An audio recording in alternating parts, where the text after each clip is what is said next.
الحمد لله نحمده ونستعينه ونستغفره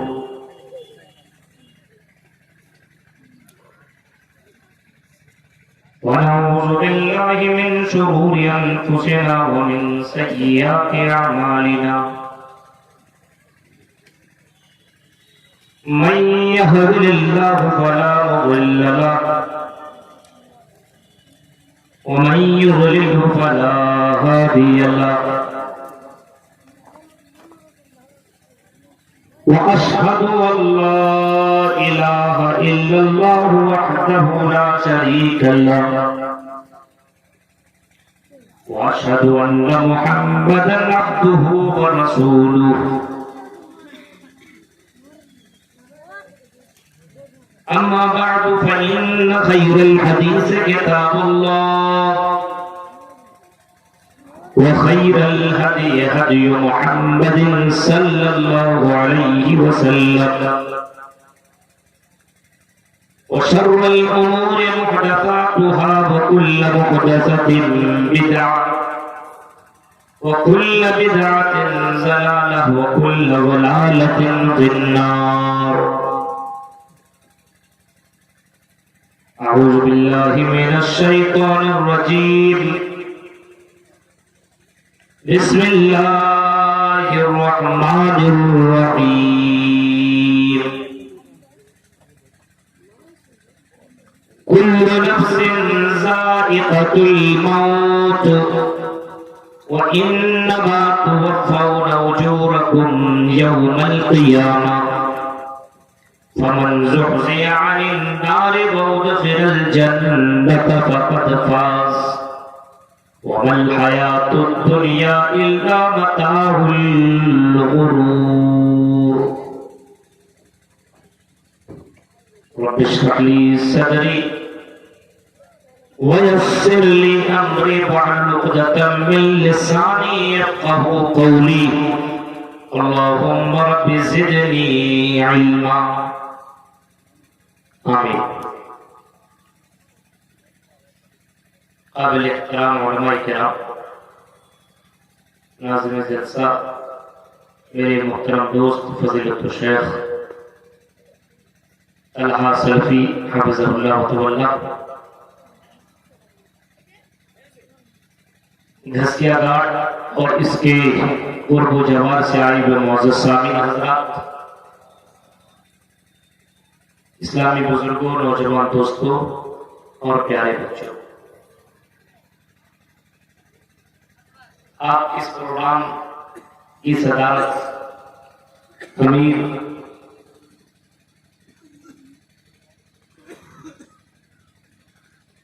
شیخ اصغر امام مہدی حفظہ اللہ تعالی کر رہے تھے، اور اتنا بڑا پروگرام گھسیا گھاٹ میں رکھا گیا، پنڈال اور یہ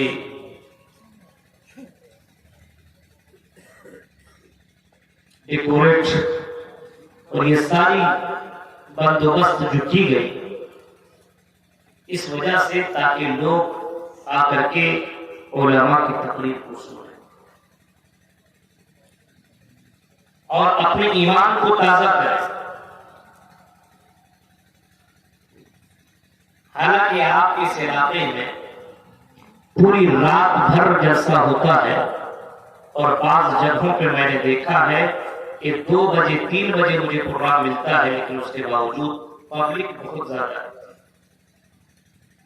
پہلی مرتبہ آپ اس علاقے میں دیکھ رہا ہوں کہ 12 بجے سے پہلے پبلک کتنی کم ہے. اس کی وجہ کیا ہے مجھے سمجھ میں نہیں آ رہا ہے، لیکن ایک بات مجھے سمجھ میں آ رہی ہے کہ جلسے والوں نے میرا ٹھیلا لگانے سے منع کر دیا. جلسے والوں نے کہا کہ جلسہ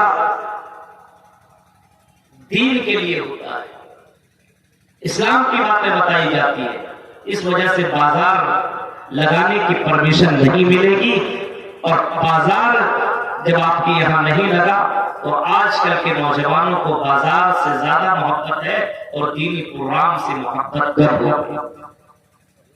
ایک وجہ تو یہ سمجھ میں آئی، اور دوسری وجہ کل یہاں پہ عورتوں کا پروگرام رکھا گیا تھا، اور آج اس پروگرام میں عورتوں کو آنے کے لیے بالکل منع کر دیا گیا، تو عورتوں کے نہ ہونے کی وجہ سے مردوں کی کمی ہو گئی۔ ایک دوسری وجہ مجھے یہ سمجھ میں آئی، کیونکہ بعض لڑکوں کو میں نے دیکھا کہ جلسہ سننے کم جاتے ہیں اور لڑکیوں کے چکر میں زیادہ جاتے ہیں، لڑکیوں کے چکر میں۔ اب جب پتا چلا کہ جلسے میں لڑکی نہیں ہوگی تو جا کر کے کیا فائدہ؟ تقریر تو سننا ہے نہیں، کتاب سننا تو سننا ہے نہیں، مولویوں کی باتیں کون سنے؟ میرے بھائیو، اب ذرا تصور کیجیے، سوچئے، نبی اکرم کے دور کے صحابہ نبی اکرم کی باتیں سننے کے لیے اپنے کاروبار، اپنی تجارت کو چھوڑ دیا کرتے تھے، اپنی دکانیں بند کر کے محمد رسول اللہ کی حدیثیں سننے کے لیے پہنچ جایا کرتے تھے۔ وہ نبی سے محبت کرنے والے لوگ تھے، نبی اکرم کی باتیں سننے کے لیے اپنی دکانیں بند کر کے محمد رسول اللہ کی محفل میں پہنچ جایا کرتے تھے۔ آپ نے حضرت عقبہ ابن عامر کا نام بھی سنا ہوگا۔ حضرت عقبہ ابن عامر بکریاں چرایا کرتے تھے اور بکریوں کی دیکھ ریکھ کیا کرتے تھے، ان کی ساتھی حضرات بھی بکریاں چرایا کرتے تھے۔ نبی اکرم کا پیغام حضرت عقبہ ابن عامر کے کانوں تک بھی پہنچا، ایک رسول آیا ہوا ہے مدینہ کی دھرتی میں، محمد جس کا نام بتایا جاتا ہے، اور وہ بڑی پیاری باتیں بتایا کرتے ہیں۔ حضرت عقبہ ابن عامر نے اپنے بکریوں کو اپنے دوستوں کو دیا، اور بکریوں کو رکھنے کے بعد حضرت عقبہ ابن عامر محمد رسول اللہ کے دربار میں پہنچے، اور محمد رسول اللہ کے دربار میں پہنچنے کے بعد حضرت عقبہ ابن عامر نے نبی کی باتیں سنی، اور نبی کی باتیں سننے کے بعد جب دوبارہ اپنے بکریوں کے پاس آئے، اور بکریوں کے پاس آنے کے بعد اپنے ساتھیوں سے کہا، میرے ساتھیوں جاؤ تم نبی کی باتیں سن کر کے آنا اور مجھے بھی بتا دینا۔ ان کے ساتھی نبی کی باتیں سن کر کے آیا کرتے تھے اور حضرت عقبہ ابن عامر کو بتایا کرتے تھے، لیکن حضرت عقبہ ابن عامر کو اطمینان و سکون نہیں ملتا تھا۔ جو نبی اکرم سے ڈائریکٹ سنا کرتے تھے ان کا کچھ اور کو فائدہ ملتا تھا، لیکن ان ڈائریکٹ لوگوں کو لطف نہیں آ رہا تھا۔ اس نے فیصلہ کیا کہ اب میں بکریوں کو نہیں چراؤں گا، اور بکریوں کو اپنے دوستوں کو دے دیا، اور میرے دوستوں ان بکریوں کو تم رکھو، ان بکریوں کی تجارت تم کرو۔ اے میرے دوستوں ان بکریوں کو تم رکھو، اب ہمیں تجارت کی ضرورت نہیں ہے۔ میں نکلا محمد رسول اللہ کی حدیثیں سننے کے لیے، میں نکلتا ہوں نبی کی باتیں سننے کے لیے۔ عقبہ ابن عامر محمد رسول اللہ کے پاس جاتے ہیں اور کہتے ہیں، یا رسول اللہ مجھے اصحاب صفہ میں جگہ دے دیجیے۔ اے اللہ کے نبی، آپ کے پاس رہ کر کے میں آپ کی باتیں سننا چاہتا ہوں، میں حدیثیں یاد کرنا چاہتا ہوں، میں اسلام کو جاننا چاہتا ہوں۔ اے نبی آپ سے دور رہتا ہوں تو مجھے دل نہیں لگتا ہے۔ ایسے نبی کے صحابہ تھے، اور آج ہمارے یہاں دیکھیے کتنے دور دور سے مولویوں کو بلاتے ہیں تقریر سنانے کے لیے، اور اپنے اپنے بستروں میں مست ہیں۔ آج آخرت کی کوئی فکر نہیں ہے، مرنے کی کوئی فکر نہیں ہے۔ ابھی آپ نے ترکی کے اندر اور سیریا کے اندر آپ نے دیکھا، آپ نے سوشل میڈیا کے اندر وہ ویڈیو گردش کر رہی ہے، آپ دیکھ رہے ہیں کہ لوگ جا رہے ہیں اور زمین ہلنے لگی، دھرتی کانپنے لگی، لوگ ادھر اور ادھر بھاگنے کی کوشش کر رہے ہیں، لیکن اچانک تھوڑی دیر کے اندر بڑی بڑی بلڈنگیں، بڑی بڑی عمارتیں زمین کے اندر گر جاتی ہے۔ بہت سے لوگ چند سیکنڈوں کے اندر زمین کے اندر چلے جاتے ہیں، بہت سے لوگ لاکھوں کے مجمع میں مر گئے، میرے پیارے ساتھیوں غور کرو، تصور کرو، ہمیں اور آپ کو موت کی کوئی فکر نہیں ہے، ہمیں اور آپ کو مرنے کے بارے میں کوئی ٹینشن نہیں ہے۔ میرے پیارے ساتھیوں ہمیں دنیا کے اندر دنیا سے محبت ہو گئی ہے، اسی وجہ سے اللہ کے نبی صلی اللہ علیہ وسلم نے کبھی فرمایا تھا ایک دور ایسا آئے گا یوشک الامم ان تدالیکم کما تدال اکلت الى قصعتیا، ایک دور ایسا آئے گا کہ تمہاری تعداد تو بہت زیادہ ہوگی لیکن تمہارا ویلو بہت ہی زیادہ کم ہو جائے گا، بہت کم ہوگا تمہارا ویلو، کوئی ویلو نہیں ہوگا، تمہاری تعداد تو ہوگی لیکن تمہارا ویلو کچھ بھی نہیں ہوگا۔ اللہ کے نبی صلی اللہ علیہ وسلم نے باقاعدہ یہ بھی فرمایا کہ اس دور میں تمہارے اندر ایک بیماری آ جائے گی اور وہ بیماری بہن کی بیماری ہوگی۔ صحابہ نے پوچھا کہ اللہ کے رسول یہ بتائیے وَمَا الْبَحْرُ یا رسول اللہ، اے اللہ کے رسول یہ بہن کی بیماری کیا ہے؟ بہن کس کو کہتے ہیں؟ آپ نے جو جواب دیا تھا وہ جواب یہی تھا حب الدنیا وکراہیت الموت، تم لوگ دنیا سے محبت کرنے لگو گے اور تم موت سے نفرت کرنے لگو گے۔ تم محبت حب الدنیا وکراہیت الموت، کچھ لوگ ایسے آئیں گے جن کے دلوں کے اندر بہن کی بیماری ہوگی، اور آپ نے بہن کی تفسیر بھی آپ نے بتائی اور آپ نے فرمایا وہن گے حب الدنیا وکراہیت الموت، دنیا سے محبت ہوگی اور تمہیں آخرت سے نفرت ہو جائے گی، موت سے تمہیں نفرت ہو جائے گی۔ آج ہم اپنی آنکھوں سے موت، آج ہم اپنی آنکھوں سے بہت سے لوگوں کو مرتے ہوئے دیکھ رہے ہیں، ہم نے کئی جنازے کو ہم نے اپنے کانٹوں میں لے کر کی قبرستان تک بھی پہنچایا ہے، ہم نے قبروں کے اندر ڈالا ہے، ہم نے اپنے بھائیوں کو بھی دفن کیا ہے، ہم نے اپنے چچاؤں کو بھی دفن کیا ہے، ہم نے اپنے باپوں کو بھی دفن کیا ہے، ہم نے اپنے بھائیوں کو بھی دفن کیا ہے قبر کے اندر، لیکن ہمیں پھر بھی آخرت سے ذرہ برابر لگاؤ نہیں ہے، ہمیں اس دنیا سے محبت ہو گئی ہے۔ ہائے دنیا، ہائے دنیا، ہائے دنیا، حالانکہ اللہ کے نبی فرماتے ہیں کہ ہائے دنیا کہنے والوں سنو، یہ دنیا تمہیں دھوکہ دینے والی ہے، اور اس دنیا سے اپنے آپ کو بچاتے رہو اور اس دنیا سے بچتے رہو، اور قرآن چیخ کر کے کہتا ہے وَمَا الْحَيَاةُ الدُّنْيَا إِلَّا مَتَاعُ الْغُرُورِ، یہ دنیا تو دھوکہ دینے والی ہے، یہ دنیا دھوکہ دینے والی ہے، لیکن اس دنیا کی چمک دمک کے اندر ہم اور آپ کتنے زیادہ ڈوبے ہوئے ہیں۔ ابھی کسی جلسہ کی جگہ پہ اگر کوئی آرکسٹرا ہو جاتا اور جوان لڑکیاں اگر ڈانس کرتی ہوئی نظر آتی، یہ جوان چھوڑو بہت سے بزرگ بھی آپ کو نظر آتے اور بڑے بڑے جس کو دکھائی نہیں دیتا وہ بھی چشمہ لگا کر کے دیکھتے۔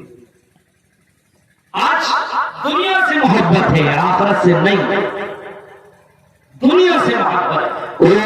نفس ذائقۃ الموت، ہر نفس کو موت کا مزہ چکھنا ہے، ہر کسی کو ایک نہ ایک دن مرنا ہے، آج نہیں تو کل ہماری اور آپ کی موت آئے گی، ہر کسی کو مرنا ہے۔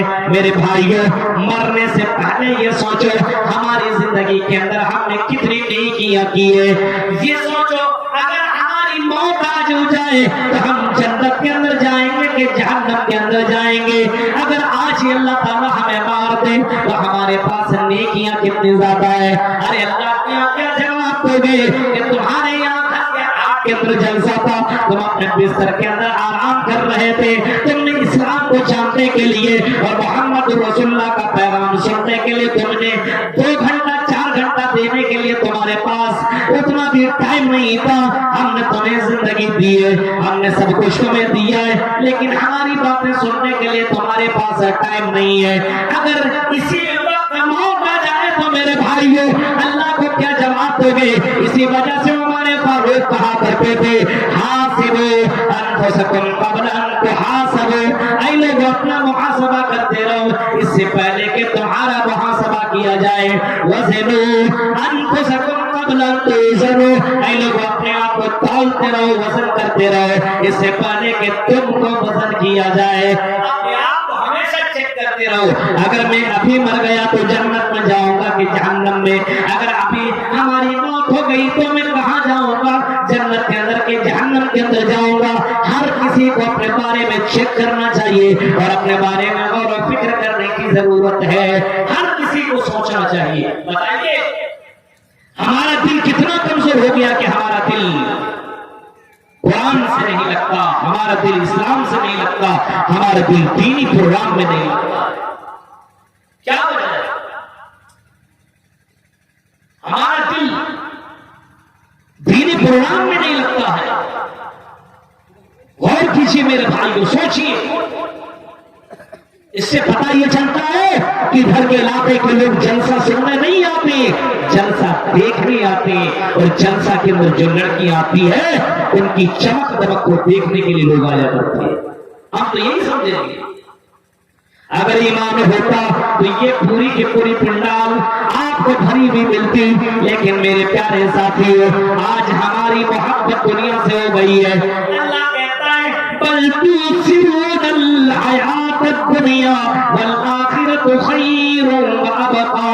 اے لوگوں، تم نے دنیا کو ترجیح دے رکھا ہے، تم نے دنیا کو بڑا ویلو دے رکھا ہے.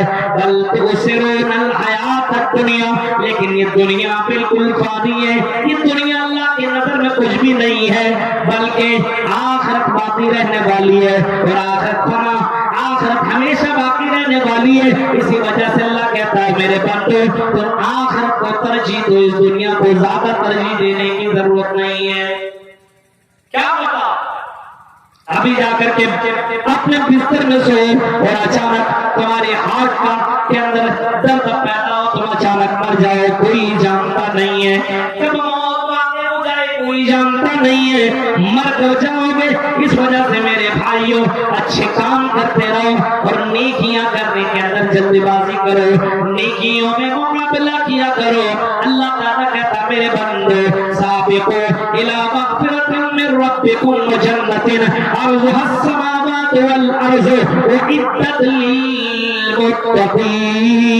او میرے بندو، تم مقابلہ اگر تمہیں کرنا ہے، اگر تمہیں کمپٹیشن کرنا ہے، اگر تمہیں دوڑ لگانی ہے، اگر تمہیں ایک دوسرے سے آگے ہی بڑھنا ہے، تو آئی میرے بندو، تم بلڈنگ بنانے میں مقابلہ نہ کرو، تم گاڑیاں خریدنے میں مقابلہ نہ کرو.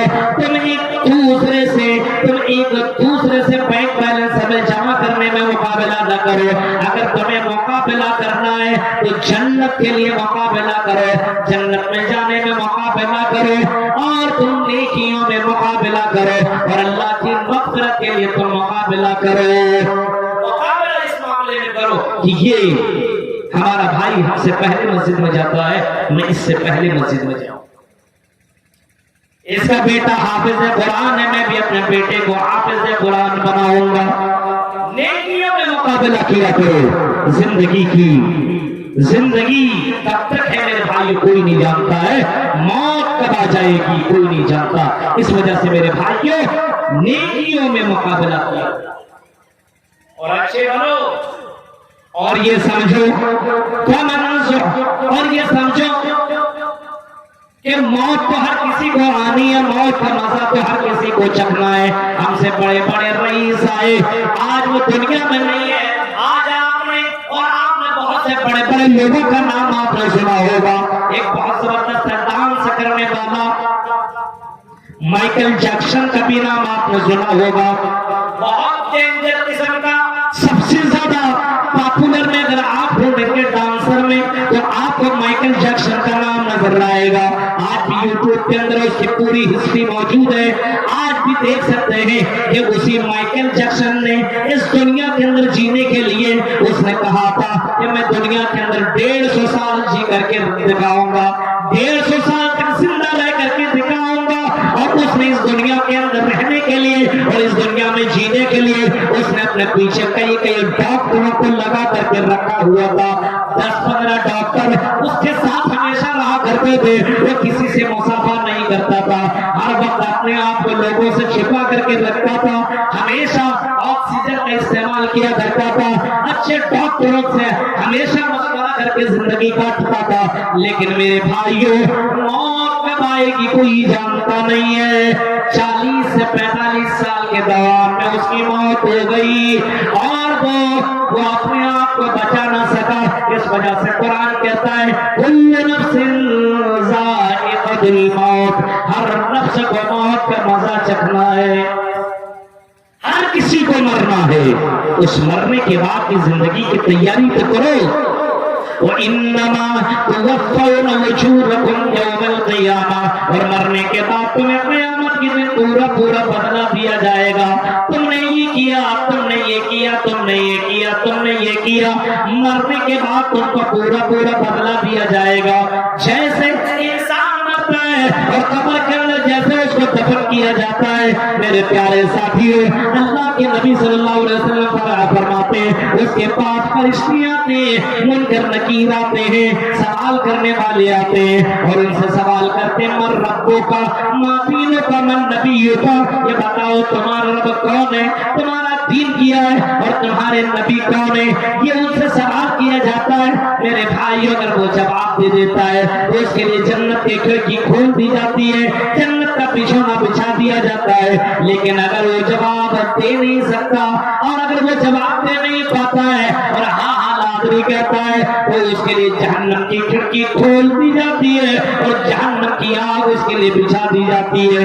میرے پیارے ساتھیوں, غور کرو, سوچو, مرنے کے بعد جیسے تم قبر کے اندر جاؤ گے تم کو پورا بدلہ ملے گا کہ تم نے اگر اچھائیاں کی ہے تو مرنے کے بعد تمہیں اس کو تم کو اس کا فائدہ ملنا شروع ہو جائے گا. اور اگر تم نے دنیا کے اندر برائیاں زیادہ کر لی اور اگر اللہ کی نعمتوں کا شکریہ ادا نہ کیا تو مرنے کے بعد جہنم کی کھڑکی کھول دی.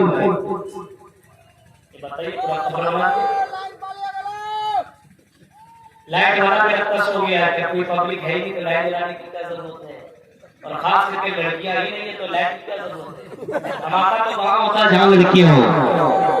غور کیجیے میرے بھائیوں, وَإِنَّمَا تُوَفَّوْنَ أُجُورَكُمْ يَوْمَ الْقِيَامَةِ, مرنے کے بعد تم کو پورا بدلہ دیا جائے گا. ہاں پورا بدلہ ملے گا. یہاں پہ پورا بدلہ کوئی دے نہیں سکتا ہے. اگر کسی نے کسی کو قتل کیا تو ہاں ہندوستان کی حکومت اسے قتل کر دے, اسے پھانسی کی سزا دے دے, اسے مار ڈالے, اس کو مار ڈالے, اتنا ہی کر سکتا ہے. لیکن اگر کوئی آدمی کسی ایک کو نہیں 2 3 4 بلکہ 100 کو, اگر کسی ایک نے اگر 100 کو قتل کیا ہو, 100 کو مارا ہو, تو 100 کو مارنے والے کو ہندوستان اگر چاہے تو اس کے ساتھ یہی کرے. ہندوستان کی عدالت یہی کر سکتی ہے کہ اس کو اگر اس نے 100 کو مارا تو ایک مرتبہ مار کر کے ختم کر دے, دوبارہ زندہ کر کے پھر نہیں مارے گا, ایک مرتبہ مارے گا, ایک نے مارا اور ایک مرتبہ اس کو مار دیا گیا. اپنے نام پہ لوگوں کا بدلہ کہاں لیا جا رہا ہے. اسی وجہ سے اللہ کہتا ہے کہ دنیا کے اندر پورا بدلہ کوئی لے نہیں سکتا ہے. ہم قیامت کے دن پورا بدلہ تمہیں دیں گے اور قیامت کے دن ہم انصاف بھی کر کے دکھائیں گے. اگر کسی نے دنیا میں کسی کو 100 لوگوں کو مارا ہوگا تو قیامت کے دن ہم 100 مرتبہ ماریں گے اور 100 مرتبہ زندہ کریں گے. اور وذالک علی اللہ یسیر, اللہ کہتا ہے یہ میرے لیے بڑا آسان ہے, بڑا سمپل ہے, بڑا آسان ہے. پھر آگے اللہ فرماتا ہے فمن زحزح عن النار وادخل الجنة فقد فاز, ارے جس کو جہنم سے اللہ تعالیٰ بچا لے اور جنت کے اندر انٹری کر لے, جس آدمی کو جہنم سے بچا لیا جائے اور جنت کے اندر داخلہ کر دیا جائے, اللہ کہہ رہا فقد فاز, سب سے بڑا کامیاب آدمی وہی ہے, سب سے بڑا چتر اور سب سے بڑا چالاک اور سب سے بڑا سکسیسفل آدمی وہ ہے جو مرنے کے بعد جنت میں پہنچ جائے, مرنے کے بعد اپنے آپ کو جہنم سے بچا لے. میرے پیارے ساتھیوں, غور کرو, یہ زندگی ایک بار ملی ہے, دوبارہ یہ زندگی مل نہیں سکتی ہے. ذرا اپنے گریبان میں جھانک کر کے دیکھو اور اپنے دل کے اندر ہاتھ رکھ کر کے بتاؤ, اگر تمہارے پاس ایک ہی روٹی ہو اور تمہارے بچے رو رہے ہو تو اس روٹی کو تم کتوں کے درمیان پھینکو گے نہیں, بلکہ ہم روٹی کو اپنے بچوں کو کھلا دو گے. تمہارے پاس ایک ہی بوتل پانی ہو اور تمہیں صحرا میں سفر کرنا ہو بناؤ تو اس پانی کو تم بہاؤ گے نہیں بلکہ اس کی حفاظت کرو گے. تمہارے پاس یہ زندگی ایک بار ملی ہے, دوبارہ یہ زندگی مل نہیں سکتی ہے. اب اس زندگی کو تم برباد کر رہے ہو, اس زندگی کو تم ختم کر رہے ہو, اس زندگی کو کبھی یہاں اور کبھی وہاں اور کبھی ان چیزوں کے اندر ہم اور آپ برباد کر رہے ہیں. بتاؤ یہ زندگی تمہیں دوبارہ مل نہیں سکتی ہے, اسی زندگی سے تمہیں جنت کمانی ہے, اسی زندگی سے تم کو جہنم سے اپنے آپ کو بچانا ہے. اسی وجہ سے اللہ کہتا ہے سب سے بڑا کامیاب آدمی وہ ہے جو مرنے کے بعد جنت کے اندر چلا جائے, جنت کے اندر چلا جائے. اب بتائیے ہمارا ایمان اتنا مضبوط ہے اور ہمارے اعمال اتنے اچھے ہیں کہ مرنے کے بعد جنت میں چلے جائیں گے, جنت میں چلی جائے گی. اتنا آسان نہیں ہے میرے بھائی. غور کرو, جو ایمان ہمیں مسجدوں تک نہ پہنچائے, جو ایمان ہمیں دینی پروگرام تک نہ پہنچائے, جو ایمان قرآن و سنت سننے کے لیے نہ پہنچائے, جو قرآن نبی کا پیغام سننے کے لیے نہ پہنچائے, اب بتاؤ وہ ایمان جنت میں ہمیں اور آپ کو کیسے پہنچا سکتا ہے؟ جو ایمان مسجد جو آپ کے گھر کے اندر بغل ہی میں اور مسجد سے آزان کی آواز پانچوں وقت آتی ہے, حی علی الصلاۃ حی علی الفلاح, اور لوگ آؤ نماز کی طرف, آؤ کامیابی کی طرف, کامیابی یہاں رکھی ہوئی ہے. 5 وقت تمہیں بلایا جاتا ہے اور 5 وقت میں تمہارا ایمان اتنا کمزور ہے کہ مسجد تک نہیں جا سکتے ہو. تو بتاؤ اس ایمان کے بلبوتے پہ تم جنت میں کیسے داخل ہوگے؟ وَمَا الْحَيَاةُ الدُّنْيَا إِلَّا مَتَاعُ الْغُرُورِ, یہ دنیا تو دھوکہ دینے والی ہے, یہ دنیا تو دھوکہ دینے والی ہے ہم سے. اور آپ سے پہلے بہت سے لوگ آئے جو اسی مگن میں تھے کہ ہم دنیا کے اندر کما کر کے اپنے بلڈنگیں بناتے رہے, کما کر کے بینک بیلنس جمع کرتے رہے, لیکن اس کو اتنا بھی معلوم نہیں تھا کما کر کے جو وہ رکھ رہا ہے اس کا فائدہ کوئی اور اٹھائے گا, وہ دنیا سے چلا جائے گا. میرے پیارے ساتھیوں ذرا تصور کیجئے اور اپنے آپ کو سوچئے کہ ہمیں اور آپ کو کون سے راستے کو اپنانے کی ضرورت. گھسیا گھاٹ اور یہ علاقہ بہت مشہور ہے, یہ مسلمانوں کی تعداد بہت زیادہ ہے, لیکن سمجھ میں بات نہیں آتی ہے کہ قرآن حدیث سننے والوں کی تعداد کم کیوں ہو رہی ہے, قرآن سننے والوں کی تعداد کم کیوں ہو رہی ہے؟ کہیں ایسا تو نہیں ہے برائیاں کر کے ہمارا دل بالکل کالا ہو چکا ہے.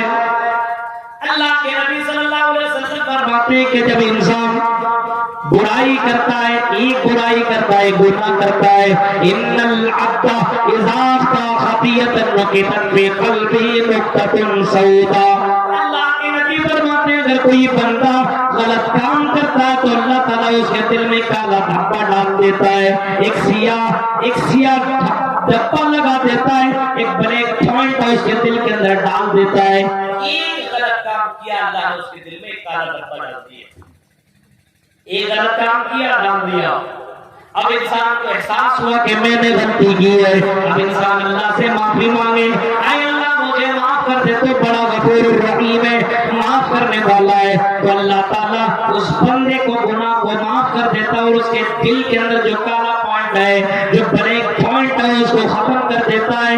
لیکن اللہ کے نبی فرماتے ہیں اگر وہ گناہ کرتا ہے اور پھر گناہ کرتا ہے اور پھر گناہ کرتا ہے, یعنی گناہ پہ گناہ کرتے چلا جاتا ہے, تو اللہ کے نبی فرماتے گناہ زیادہ کرنے کی وجہ سے اس کا پورا دل کالا ہو جاتا ہے, پورا دل کالا ہو جاتا ہے. اور اسی کو قرآن نے ران سے تعبیر کیا ہے, اللہ بل ران علی قلوبہم ما کانوا یکسبون.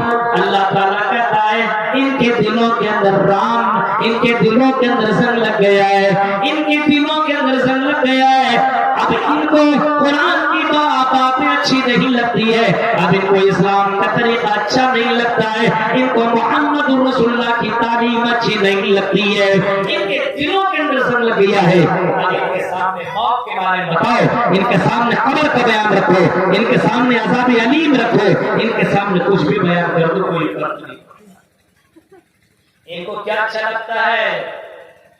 وہی بھوجپوری ڈرامہ۔ اس کو کیا اچھا لگتا ہے؟ Short video. اس کو کیا اچھا لگتا ہے؟ انسٹاگرام۔ اس کو کیا اچھا لگتا ہے؟ بازار۔ یہی سب اس کو اچھا لگتا ہے، کیونکہ دل کے اندر سنگ لگ چکا ہے، قرآن کی باتیں اثر نہیں کرتی ہے، محمد رسول اللہ کا فرمان اثر نہیں۔